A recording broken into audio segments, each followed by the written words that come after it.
옷이 날개라고 얘기하죠. 의상이 사람을 변화시킨다는 의미인데요. 하지만 좀 더 정확히 따진다면 옷은 그 사람만의 취향과 색깔이고요. 옷을 통해서 입는 사람의 정신적인 뿌리가 드러나기도 합니다. 안녕하세요. 문화한마당 변순복입니다. 문학의 화제 인물과 함께하는 문화한마당 초대석. 오늘은 30여 년 동안 우리 옷 입기 운동을 벌이면서 전통 옷에 깃든 한민족의 정신을 소중히 여기는 디자이너를 모셨는데요. 생활문화운동가이신 질경이 우리 옷의 이기현 대표 자리하셨습니다. 어서 오세요. 네, 반갑습니다. 반갑습니다. 네. 우리 옷을 이렇게 입고 나오셨네요. 네. 우리 옷이 프랑스 파리, 이탈리아 밀라노, 또 미국의 로스앤젤레스, 중국의 베이징 같은 세계적인 패션 무대에 진출해서 정말 당당히 명품으로 인정을 받고 있는데요. 우리 옷이 생활한복, 개량한복 등 여러 명칭을 또 가지고 있어요. 네네. 우리 옷에 대한 개념부터 좀 풀어주세요.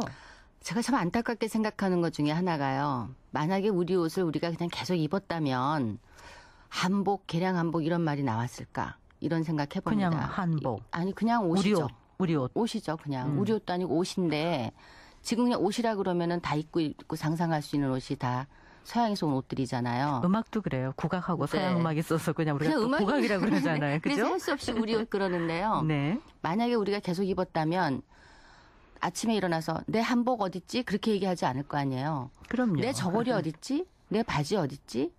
그래서 제가 왜 한복이라고 그럴까 생각해 보니까 제 추정에는 아마도 일제시대 때 그러니까 기모노와 대비되는 개념의 어떤 국가주의적인 그런 용어가 아닐까 이런 생각이 좀 듭니다. 그리고 우리가 네. 또 서양 옷을 생활화하면서 이제 구별하기 네. 위해서 네. 그것이 더 많은 생활 속에 깊이 침투하다 보니까 네. 그런데다가 예. 또 개량 한복 그러면 너네 한복이 좀 들떨어져서 서양식으로 개량해야지 돼. 이런 개념이 들어있는 용어라서 들을 때마다 가슴이 아파요. 네. 사실 우리 한복하고 그것도 네. 편의상 그렇게 얘기를 해야 될 수밖에 없는데 그냥 우리 옷이라고들 많이 네. 하시거든요. 네. 개량 한복하고 사실 좀 그림이 다르지 않습니까? 그냥 옷이면 되고요. 네. 옷인데 우리 옷이 상상이 가는 그런 사회가 됐으면 좋겠고 할 수 없이 지금은 그냥 우리 옷이라고 이렇게 구별을 하고요. 저도 사실 옛날의 옷을 그냥 그대로 갖다 만드는 게 아니라 창작을 하는 거거든요. 네. 그 전통의 뿌리를 받고 그 내용과 형식을 이어받아서 창작을 하는 건데 그런 거 사람들은 굳이 개량 한복이다 생활 한복이다 그렇게 말씀들을 하세요. 근데 저는 그냥 옷이다 이렇게 얘기합니다. 그러니까 우리가 이제 남들이 개량 한복이라 하는 옷을 딱 보면은 네. 이제 그냥 우리 옷에다가 그 정신을 담으신 거군요. 그냥 편리하게 또 이렇게 독창적인 디자인을 넣으신 거고. 그러니까 거기다가 개량이라는 말 쓰시는 게 싫다는 네, 얘기인 거죠. 네. 그건 우리 것이 좀 떨어진다, 급이 떨어진다 이런 것이 전제가 돼 있다고 생각이 들어서 저는 뭐 바람직하지 않다고 생각합니다. 외국에 나가서 패션쇼 우리가 네. 한복으로 할 때 보면은 네네. 우리는 그냥 우리 한복이 그분들은 이게 코리아 옷이구나 하지만은 그것도 많이 개량해서 개량이라는 단어를 써서 좀 죄송합니다만은 디자이너의 어떤 독창적인 그러니까 네. 국제적인 시선을 받을 수 있는 그런 창작이 들어가는 거는 한복을 또 뛰어넘는 그런 세계인 것 같아요. 많이 현재화돼 있어요. 네. 우리가 잘 모르고 있는 것 중에 2002년을 기점으로 해서 그 전에는 제가 외국에 나가면 한국이 어디니? 이렇게 물어봤어요. 그리고 이 옷이 독특한데 이건 도대체 어느 나라 형식이야? 이렇게 물어보기도 하고 그랬는데 2002년도 이후에는 세계에 우리가 알고 있는 명품들 있잖아요. 거기서도 네. 한국적 양식들을 갖다 씁니다. 특히 제일 많이 쓰는 게 가슴에 묶는 치마 형식의 드레스들이 굉장히 많이 나왔어요. 그게 그렇게 매력적이라면서요. 네, 그 네. 영화제 시상식 때 보니까 정말 그죠? 우리가 네. 흔히 하는 말로 네 정말 근데 매력적이에요. 우리는 설문조사를 보면 네. 우리 옷을 입지 않는 이유 중에서 젊은 여성들이 가장 불편하게 여기는 게 가슴이 답답해서 못 입는다는 거예요. 네. 근데 실제로 외국에 뭐 여러분들이 뭐 알고 계시는 그 명품들. 네. 거기에서 쇼를 할 때 가슴 묶는 드레스가 다 나온 거예요. 그들은 그것을 가장 아름답게 보는 거죠. 그래서 세계적인 배우들도 그 옷을 입고 우리 네. 옷을 입고 싶어 하는군요. 네. 그런데 지금 우리 이기현 대표께서는 이제 생활문화운동가로 제가 소개를 했는데 어쨌든 우리가 무슨 파티 석상이나 국제적인 네. 무대에서만 이 옷을 입는 것이 아니고 또 생활 속에서 지금 이렇게 기능적인 옷을 입고 오셨는데 네. 왜 이것을 내가 해야 되겠다고 생각을 하시게 됐고 어떻게 시작하시게 됐는지요? 네. 저는 이제 출발이 이제 그림으로부터 출발을 했어요. 근데 제가 이제 그림을 그리는 이유는 그 그림을 통해서 사람들과 소통하기 위해서거든요. 제가 가진 생각을 서로 나누고 어떤 이게 바람직한가, 이렇게 아름다운가 이런 것들을 나누기 위한 것인데 예술이라는 게 너무 이렇게 소외가 돼 있어서 특별한 경우 아니면 접합이 안 되잖아요. 근데 이제 옷에다가 그림을 그리면 지나다니는 곳마다 전시장인 거예요, 그 사람이. 그렇네요. 네. 그래서 아, 이게 움직이는 전시장이구나. 이래서 이제 옷에다가 그림을 그리고 또 그림을 그리다 보니까 옷의 형태가 우리 인체와 별로 아름답게 만나지 않는 거예요. 지금 입는 옷들이. 네. 서양 사람들한테는 아름다운데 우리한테는 왜 아름답지 않을까? 그다음에 또 보니까 이 옷의 구조가 우리 풍토하고 좀 안 맞는 거예요. 네. 이래서 제가 옷을 본격적으로 이렇게 만들게 됐습니다. 그러면 그 미술을 공부하셨잖아요. 네. 그럼 여기다 옷에다가 이제 뭔가 그림을 담고 네. 싶었을 텐데 여러 네. 가지가 있지 않습니까? 네, 네. 그죠? 처음에 이제 그림을 그리려고 그러니까 가슴을 딱 보니까요. 제가 깜짝 놀란 게 가슴에 온통 영어 글씨가 써 있는 거예요. 그런데 그 영어 글씨가 아름다웠으면은 제가 놀라지 않았을 거예요. 근데 그 영어 글씨 내용이 굉장히 비하적인 게 많고 어떻게 저런 글씨를 가슴에 달고 다닐까? 보통 그 네. 티셔츠 말씀하시는 거죠? 네. 그거 영어 글씨 대신에 우리가 가져야 될 아름다운 그 철학, 뭐 내용, 뭐 이런 것들이 뭐 없을까 해서 이제 그런 것들을 제가 그릴 그림을 가슴에다가 사람들이 달고 다닐 때 편한 형태로 만들어서 그리기 시작을 했죠. 그래서 우리 시도 넣고, 또 우리 옛날 얘기도 넣고, 그래서 뭐 그런 민속화도 걸, 네. 넣고. 네, 네. 아, 네. 근데 그렇게 해서 표현을 하니까 사람들이 주변에서 뭐라고 하던가요? 굉장히 이렇게 두 가지 반응이 나와요. 하나는 굉장히 참신하다, 놀랍다. 그래서 옛날에 어떤 그 유명한 만화가께서는 그 이 옷을 이제 텔레비에 나올 때 한번 입으셨어요. 그래서 입고 나오면서 막 이러는 거예요. 어떻게 누가 이런 생각을 했지? 어머머, 막 나는 왜 이런 생각을 못했지? 이러면서 이 옷을 입으세요. 그래서 아, 저분 예술가라서 다르구나 이런 생각을 했었는데 그런 분들이 굉장히 많고요. 그다음에 이제 또 한 사람들은 그냥 전통은 가만 놔둬야 되는데 그런 식으로 니네 맘대로 갔다 하면 전통을 망치는 거야. 이런 분들이 있고요. 네. 그다음에 또 한 부류는 아유, 전통 갖고 저러는 거는 좀 우스운 짓이다. 그러니까 지금 이제 서구화된 그 최신 문명들이 있는데 왜 그 아까운 능력을 거기다 갖다 쓰냐. 뭐 이러는 분들이 있고 다양했습니다. 그때가 몇 년도쯤이었습니까? 제가 의료딛기 운동을 처음 시작한 게 84년도예요. 그때는 그런 얘기 나올 법했네요. 아, 네. 지금은 어느 디자이너가 패션쇼에서 한글을 이렇게 글씨 네. 썼잖아요. 다들 감탄하잖아요. 그 생각을 했다고, 그죠? 네. 그러니까 84년이면 정말. 격세지감을 느낍니다. 네. 근데 그때 민족생활문화연구소를 네. 세우시는군요. 네네. 네. 그러니까 저는 이제 옷을 만드는 이유가 굉장히 다양할 텐데요. 저는 이제 옷을 통해서 우리가 지금 맥이 끊어진 그 생활문화 안에 저는 굉장히 많은 보물 같은 것들이 많이 들어있다는 걸 자꾸 발견을 하게 돼요. 그래서 저는 사실 우리 문화를 하고 이런 것들을 옷에다 담고 이러는 게 아주 실용적이고 실리적인 일이라서 하는 사람이에요. 근데 사람들은 제가 그러니까 무슨 사명감 갖고 한다고 생각하는데요. 이게 굉장히 이 안에 그 정말 우리가 알아야 될 보물 같은 것들이 많이 있습니다. 근데 그것을 이제 생활 속에 전파하기 위해서 옷을 만드는 거고요. 생활문화연구소를 만드는 거는 그러니까 옷을 만들기 전에 우리 의식주, 놀이, 무예, 우리 자연 이런 공부들을 쭉 하면서 그 중에서 제가 손대기 쉬운 게 제가 그림을 전공했으니까 그나마 옷이기 때문에 옷을 한 거예요. 그리고 그게 반응이 커져가지고 할 수 없이 우리 옷을 만드는 사업단을 만들기 시작한 거예요. 출발은 생활문화연구소입니다. 네. 그래서 생활문화 학교를 했었어요. 예, 질경이란 우리 옷을 또 상품화하시는 거죠? 네.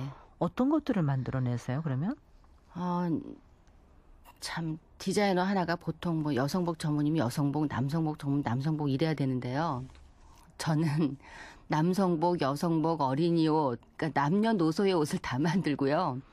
거기다 신발, 모자, 가방, 그다음에 목도리, 베라벨 걸 필요한 거 다 만듭니다. 카드, 손수건, 네. 티셔츠도 물론 네. 만들고요. 네. 그래도 이렇게 자꾸 이걸 퍼뜨리기 위해서 다양하게 여기다가 이제 그 어떤 형상을 집어넣는 것 아니겠어요? 네, 네.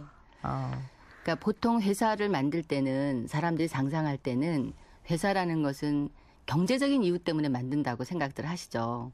근데 이제 제가 회사를 만든 이유는 문화적인 이유 때문에 만든 거예요. 돈 벌려고 한 게 아니다? 문화적인 이유 때문에 돈을 벌어야 되는 거예요.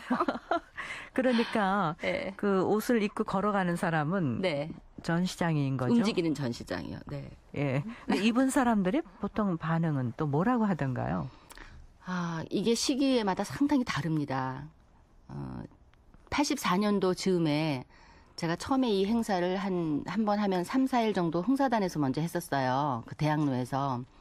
그때 대학로는 그러니까 그 차 없는 날 처음 실시가 되면서 온갖 세계의 모든 문화가 다 들어와서 애들이 거기서 막 춤추고 그러는 데거든요.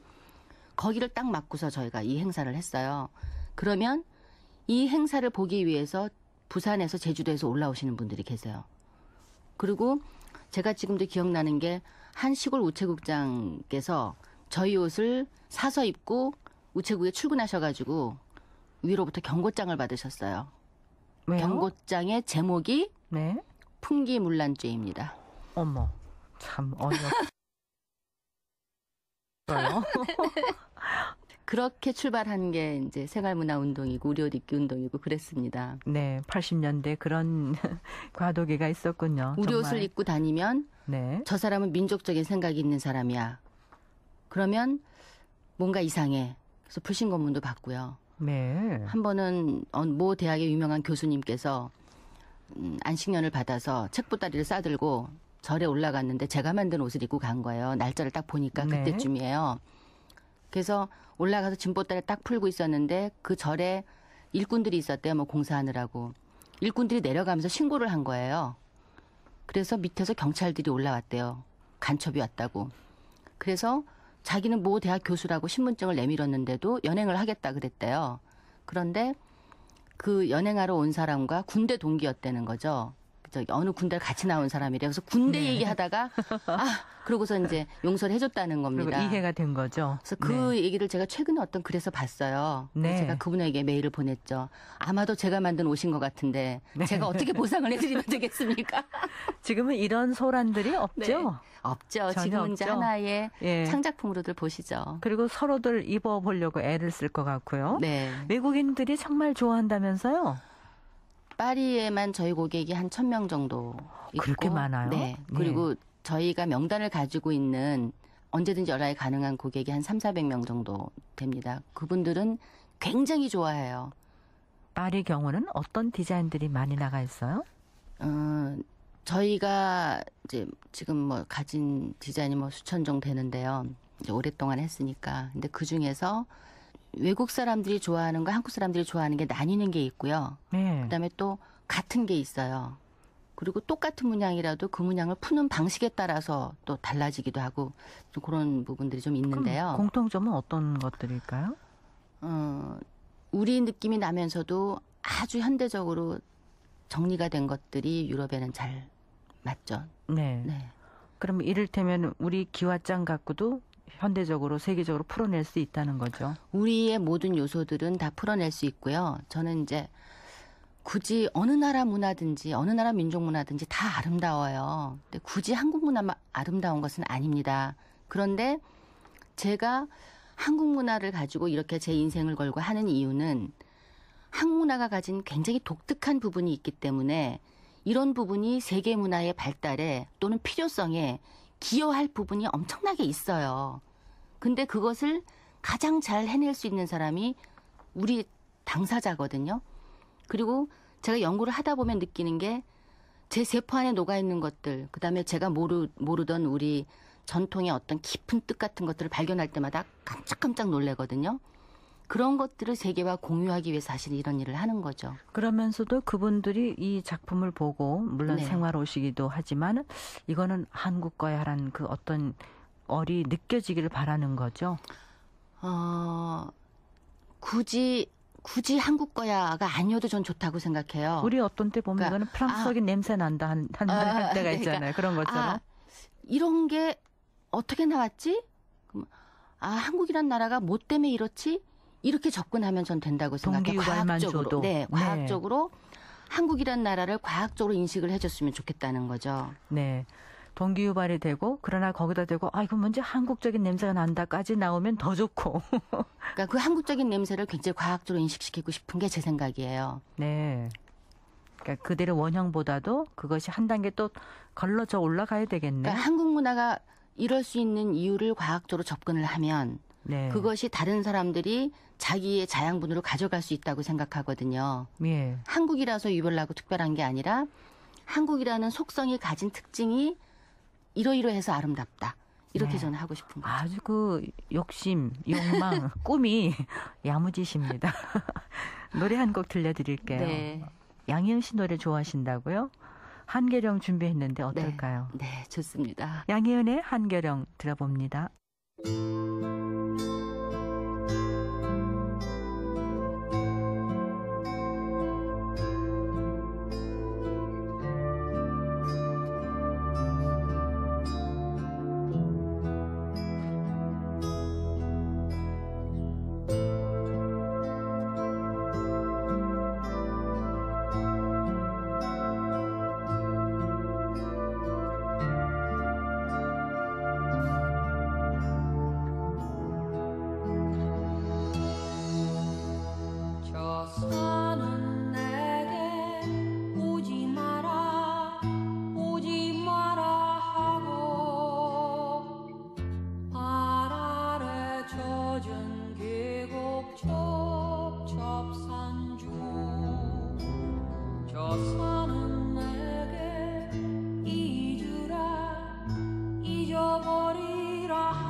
저 산은 내게 내려가라 내려가라 하네 지친 내 어깨를 떠미네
저 산은 내게 내려가라 내려가라 하네 지친 내 어깨를 떠미네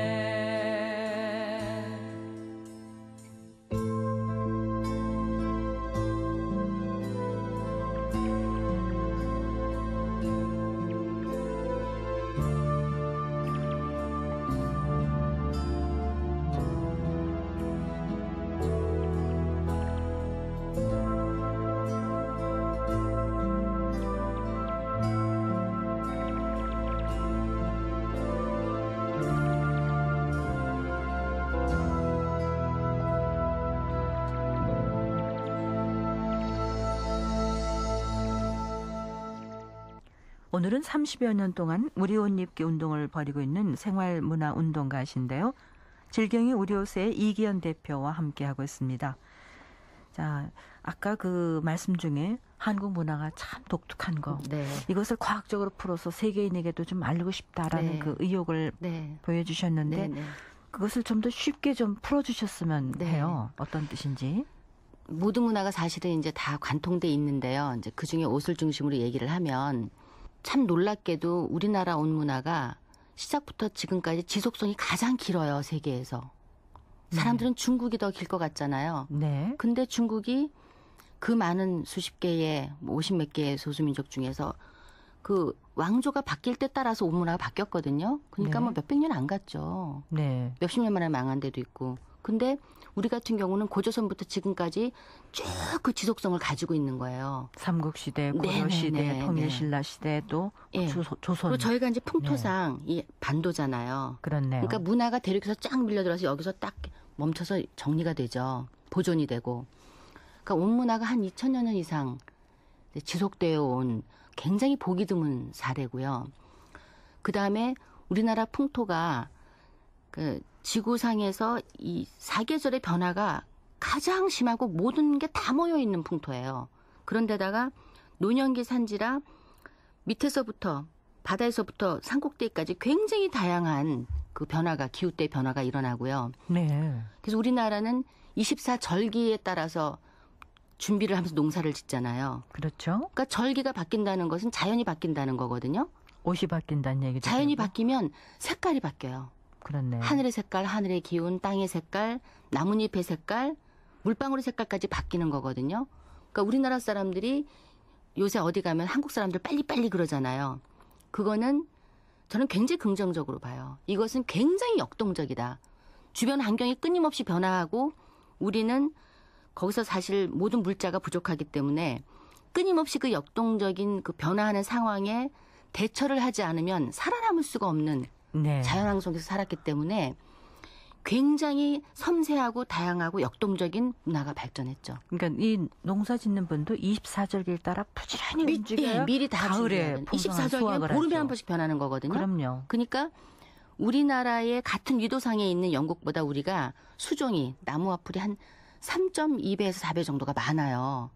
그러면 생각해 보세요. 제가 유럽에 가보니까 그냥 종일 축축하고 햇살이 어둠침침하고 축축하니까 다 검은색 옷들만 입고 다니는 거예요. 근데 우리 같은 경우는 보면 햇살이 아침부터 저녁 때까지 계속 햇살이 다양하게 변하고 계절마다 변하고 절기마다 변하고 그 모든 게 색깔이에요. 우리는 색깔에 민감할 수밖에 없어요. 그리고 색깔에 민감한 거는 그만큼 감수성이 예민한 거죠. 그러니까 이런 데서 만들어진 문화고 더군다나 물자가 굉장히 부족했기 때문에 그 상황에 이 적은 물자로 대처하는 그 법이 사실은 생활 문화인데요. 그런 것들이 굉장히 다양하고 지혜롭게 발전했다는 거죠. 네. 그게 지금의 어떻게 보면은 공해 문제, 전체 지구상의 문제를 대처할 수 있는 굉장히 중요한 문화의 보고가 된다는 거죠. 그 색상이 다양하다는 것은 우리가 천혜 자연의 혜택을 받고 살고 있군요. 감수성 개발로는 자연의 혜택이고요. 사람이 사는 것은 굉장히 힘든 조건 속에서 대처하면서 살아야 되는 거죠. 그러니까 자생력이 네. 강하지 않습니까? 그러니까 우리나라 사람들 보세요. 네. 추운 시베리아나 열사의 사막이나 가서 다 견디잖아요. 이 안에서 견뎌냈기 때문에 그 견디심이 이 안에 세포 안에 있는 거죠. 얼핏 그 모시 생각이 나는데 네. 그 모시도 우리나라의 그 자연 조건에서 여인들이 참 네. 독특하게 만들어내지. 지금 누가 그거 하는 사람 누가 있어요? 한산모시나 안동포는요. 예. 제가 보기엔 세계 문화재로 어디에도 지정돼야 없죠. 돼요. 네. 왜냐하면 그 손으로 자르는 그 섬세한 거를 안동포 같은 경우는 삼배거든요.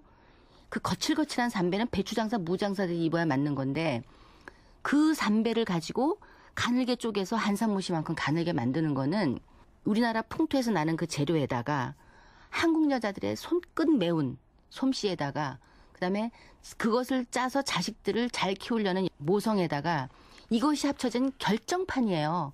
세계 어디에서도 볼 수 없는 옷감이에요.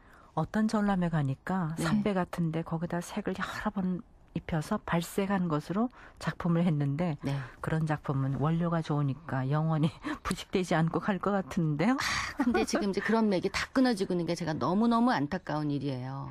우리가 이제 그런 게 좀 생활적으로 보편화되면 네. 삼배 못 이런 것을 좀 현실화한 것으로 해서 실용 옷도 만들어내면 참 좋을 텐데. 그죠? 그러니까 지금 우리나라 옷 문화가 유럽식을 받아들이면서 완전히 몸에 쫙 붙는 걸 입잖아요. 아까 한계령 제가 노래 왜 좋아하냐면 바람처럼 살고 싶다고 하잖아요. 네. 몸 안에 옷 안에 바람이 들어가야 건강해요. 우리 옷에 대한 철학 얘기 듣다 보니 시간이 막 흘러갔는데요. 네.